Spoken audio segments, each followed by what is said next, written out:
한 남성이 법정에서 이런 말을 합니다. 난 부모를 죽인 게 아니야. 악마를 죽인 거라고. 사람을 죽였다는 인식이 없으니까 난 정상이 아니었어. 그러니까 난 무죄야.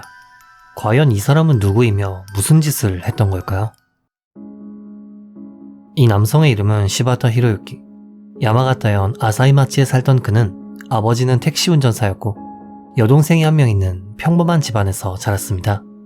고등학교 졸업 후 그는 지역의 자동차 부품 공장에 취직했지만 3년 정도 만에 그만둔 후 여러 직업을 전전했는데요. 시바타가 30세가 되었을 무렵 그는 한 여성을 만나 결혼한 뒤 집을 나와 독립했습니다. 그런데 독립한 지 얼마 가지 않아 시바타는 어째서인지 아내와 친가에 들어와 생활하기 시작했습니다. 그가 친가로 돌아온 이유는 그는 직업이 없었고 수입이 없었기 때문인데요. 이렇게 부모님에게 의존하며 친가 생활을 시작한 시바타는 무직이었지만 아내와 사이는 좋았던 모양인지 이내 두 딸이 태어나게 됩니다. 그리고 이 무렵 여동생은 집을 나와 가정을 꾸려 독립했죠. 이후 시바타 가족은 부모님, 시바타 부부, 그리고 두 딸이라는 6인 가족으로 생활을 시작합니다. 그런데 시바타는 두 아이가 태어났음에도 여전히 일을 하지 않았는데요. 보다 못한 아내가 결국 아르바이트를 내서 양육비를 충당할 수밖에 없었고 아이들의 양육은 시바타의 부모님이 도맡아 했다고 하네요.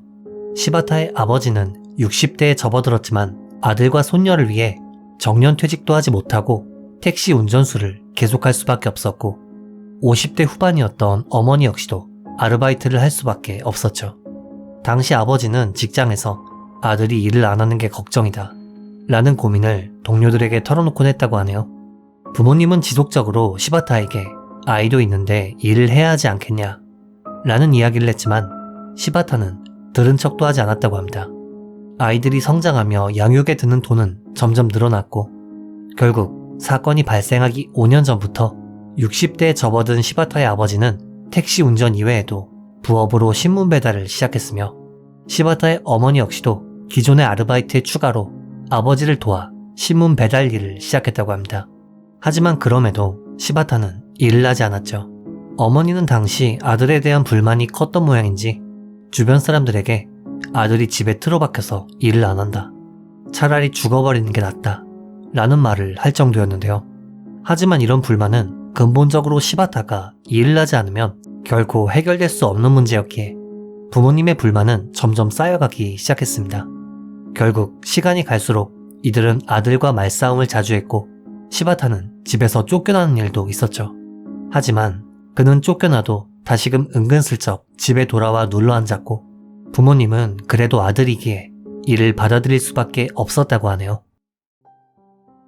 시간이 흘러 어느덧 시바타는 40대에 접어들게 됩니다.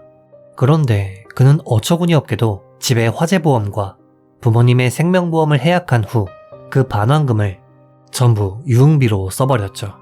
당시 그는 친자식이라는 점을 이용 부모님 몰래 인감도장을 빼돌려 보험을 해약했다고 하는데요. 한편 이 무렵 아버지의 직장 동료 택시기사들에 따르면 시바타의 아버지는 얼굴에 멍이 든 채 출근한 적이 있었다고 합니다. 당시 동료들이 어쩌다 그렇게 되었는지 묻자 시바타의 아버지는 이상하게도 두 명의 동료에게 각기 다른 이유를 댔다고 합니다. 한 명에겐 자동차 문에 부딪혔다 라고 둘러댔지만 다른 한 명에겐 사다리에 부딪혔다 라고 설명했던 것이죠. 얼굴에 멍이 든 명확한 원인은 밝혀지지 않았지만 정황상 보험 해약 문제로 아들과 말다툼을 하던 끝에 시바타에게 폭행당했을 가능성이 높아 보이죠. 이렇듯 이들 가정엔 늘 불만이 가득했고 그러던 2019년 2월 28일 이상한 일이 발생합니다.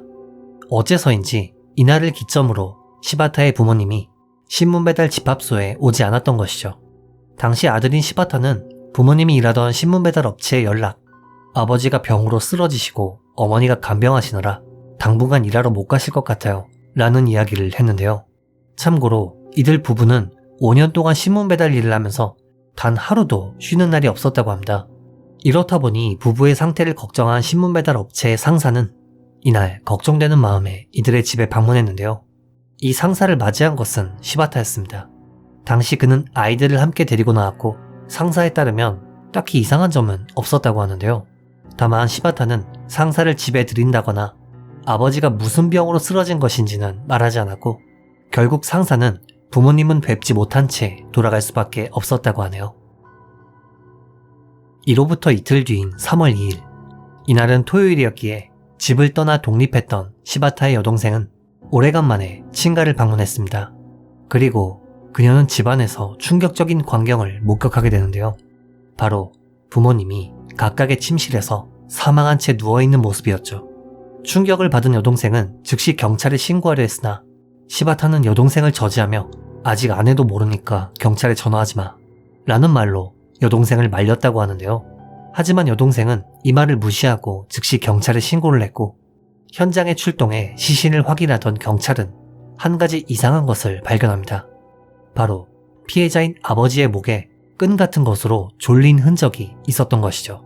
경찰은 이것이 병사가 아닌 살인사건임을 직감했고 다음날 곧장 범인이 체포됩니다.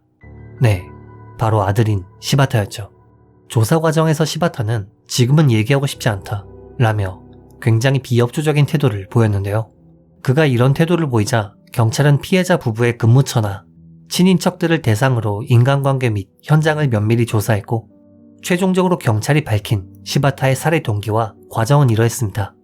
2019년 2월 27일 아침, 이날 어머니는 아들인 시바타에게 취직을 하지 않는다 라며 잔소리를 했고 이에 분노한 시바타는 어머니의 머리를 프라이팬으로 때린 뒤 손으로 목을 졸라 살해했습니다. 그리고 이날 밤 어머니를 죽인 사실이 발각되는 것이 두려워진 그는 방에서 취침 중인 아버지마저 목을 전기코드로 졸라 살해했던 것입니다. 다만 이 사건엔 한 가지 이상한 점이 있습니다. 바로 시바타의 아내인데요. 경찰이 조사한 그녀의 행적에 따르면 부모님이 살해당했을 것으로 추정되는 2월 27일, 그녀는 평소처럼 아르바이트를 위해 아침 무렵 집을 나섰습니다. 그런데 오후 1시 무렵 갑자기 남편이 아내의 직장에 전화를 걸어 집에 큰일이 났다 라며 아내를 바꿔달라 했고 전화를 받은 아내는 업무 도중 급히 집으로 향했죠. 당시 시바타가 아내의 직장에 전화한 이유는 밝혀지지 않았으나 정황상 그가 아내에게 살인 사실을 밝힌 것이 아닐까 추정됩니다. 그리고 다음 날인 2월 28일 아침 시바타의 아내는 집에 좀 문제가 생겼다 라며 직장에 전화해 휴가를 신청했습니다. 그리고 이틀 뒤인 3월 2일 아침 7시, 이날 아내는 휴가를 끝내고 아르바이트를 하러 집을 나섰지만 출근한 지 1시간도 채 되지 않아 다시금 시바타가 아내의 직장에 연락했고 이전과 마찬가지로 아내는 급한 일이 생겼다 라며 귀가했다고 합니다. 그리고 이때 여동생이 집에서 부모님의 시신을 발견했던 것이죠. 즉 피해자 2명이 사망한 이후로 시바타의 아내는 직장을 쉰다거나 일하다 말고 갑자기 집에 돌아오는 등 굉장히 의심스러운 행적을 보였습니다. 정황상 그녀가 부모님이 사망한 것을 이미 알고 있을 가능성이 높아 보이죠. 애초에 함께 살던 시부모님이 이틀 동안 모습을 감췄는데 이를 이상하게 생각하지 않는 것이 매우 부자연스러운데요. 하지만 어째서인지 시바타의 아내는 체포나 기소되진 않았다고 하네요.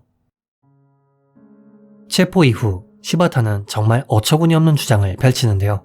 살인을 가지고 질식사시킨 것이 아니었다. 난 사람을 죽인 것이 아니다. 부모를 악마라고 생각해서 죽였을 뿐이다. 즉, 인간을 죽였다는 인식이 없었고 당시 정상이 아니었기에 책임 능력이 없다 라며 무죄를 주장했던 것이죠. 딱 봐도 정상이 아니었기에 경찰은 2019년 4월 그에 대한 정신감정을 실시했고 최종적으로 재판장은 판결문을 통해 범행 이후 신문 배달 업체에 전화를 걸어 위장 공작을 벌인 것으로 볼 때 정신적으로 문제가 있다고는 볼 수 없다. 행동의 선악을 판단, 제어할 수 있는 책임 능력이 있었다 라며 징역 29년을 선고했습니다. 이에 시바타는 곧바로 항소했는데요. 하지만 항소심 역시도 시바타의 주장은 기각되었기에 1심과 동일하게 징역 29년이 선고됩니다. 한편 재판장이 판결문을 읽던 도중 시바타는 갑자기 자리에서 일어나 윗옷을 벗어던지고 소리를 지르며 서기관에게 달려들어 난동을 피우다 제지당했다고 하네요. 이후 시바타는 어떻게든 형을 줄이기 위해 상고 절차를 밟았지만 이 상고 역시도 기각되어 최종적으로 그의 징역 29년형이 확정됩니다. 부모님의 등골을 빼먹다 목숨까지 빼앗은 한 범죄자의 이야기. 이번 영상 어떻게 보셨는지요? 피해자분들의 명복을 빌며 영상을 마칩니다. 규미사였습니다.